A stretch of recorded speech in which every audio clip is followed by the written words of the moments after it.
Hi everyone. So today I want to talk about a key element that can be utilized within your healing practice.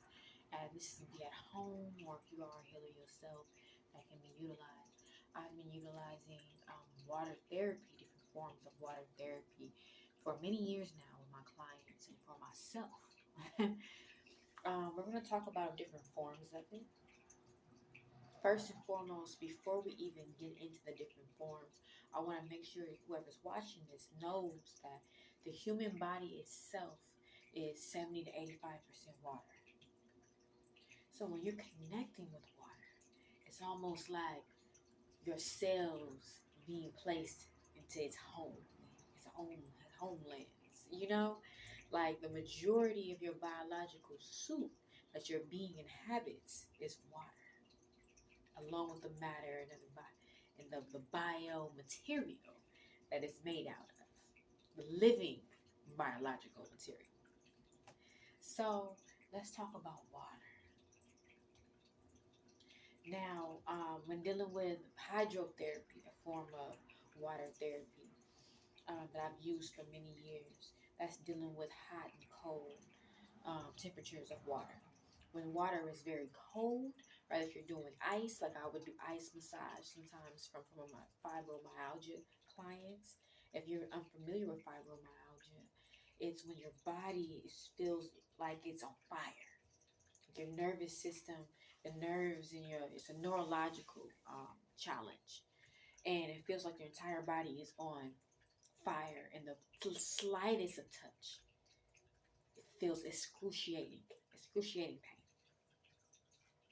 So what I found, because it's like inflammation of the entire body and like all of their skin, what I found out is that ice massage and cold water, working with cold water, will work for those clients.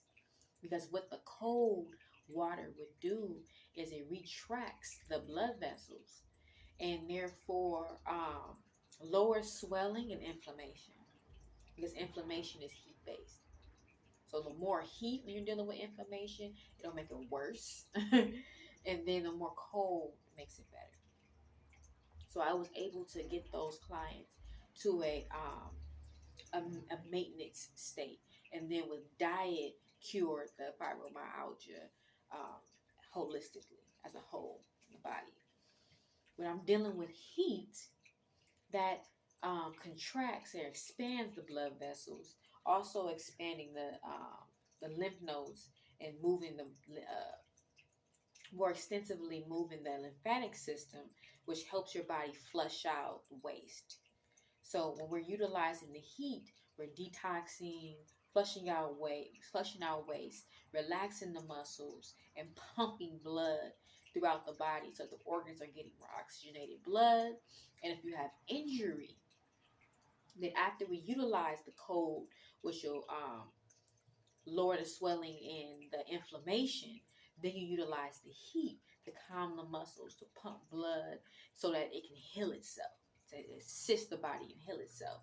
If you're not trying to heal and balance the body overall and it's a specific area that was injured, then I would use heat and cold at the same time.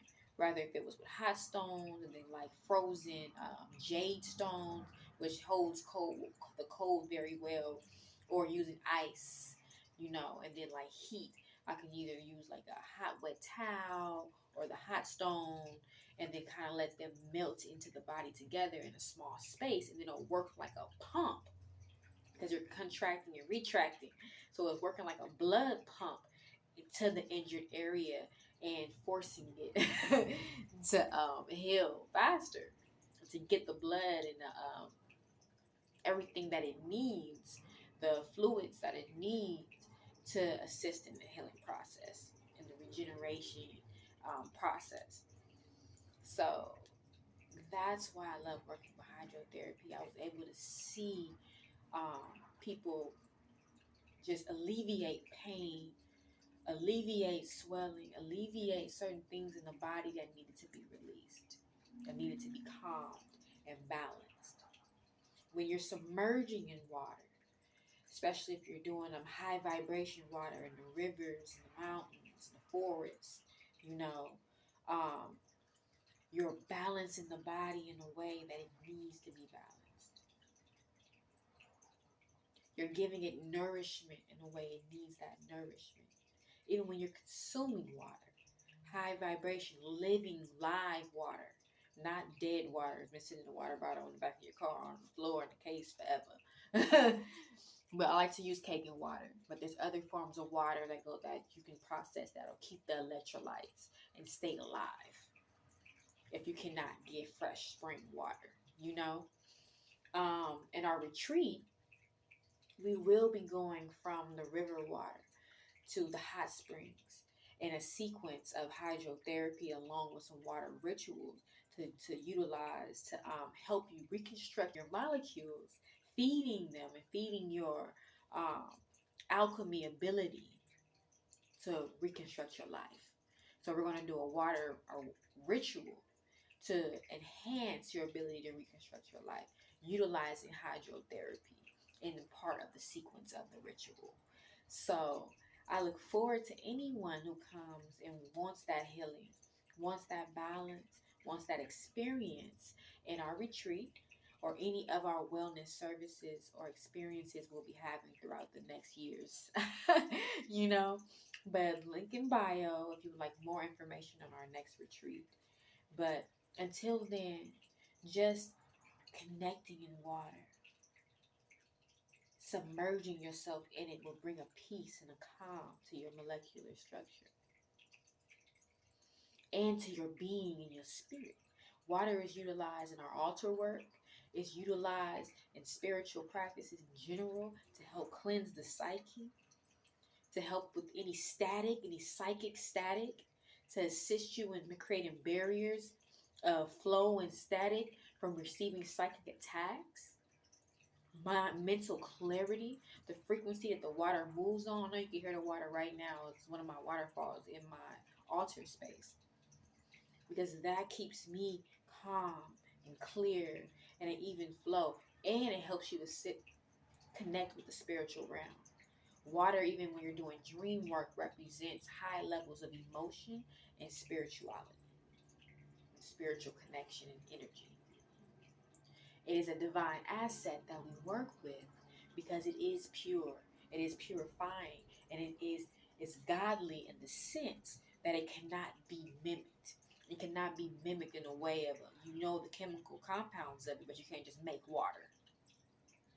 It's divine. It's a divine essence. There's many portals when you watch shows, even on National Geographic, like Ancient Aliens. Well, you see that the UFOs come from the sky, come from the waters. And both of them we can't breathe. And you can't explain it in its essence. And you can't duplicate it. You can't duplicate the air of the universe or the deepest of the seas. The sea in general. And salt water is purifying of your energy. We utilize salt a lot in spiritual practice to rid of negative energy.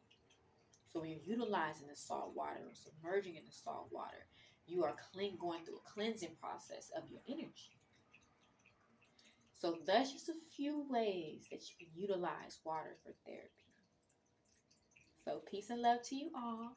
And if you would like to be a part of our manifestation and life-enhancing sequence and rituals that we'll be doing on our retreat, then click the link in the description box and you'll get more information, okay? Peace and love to you all. Continue utilizing water as your divine asset. Peace. Vou te contar, os olhos já não podem ver coisas que só o coração pode entender.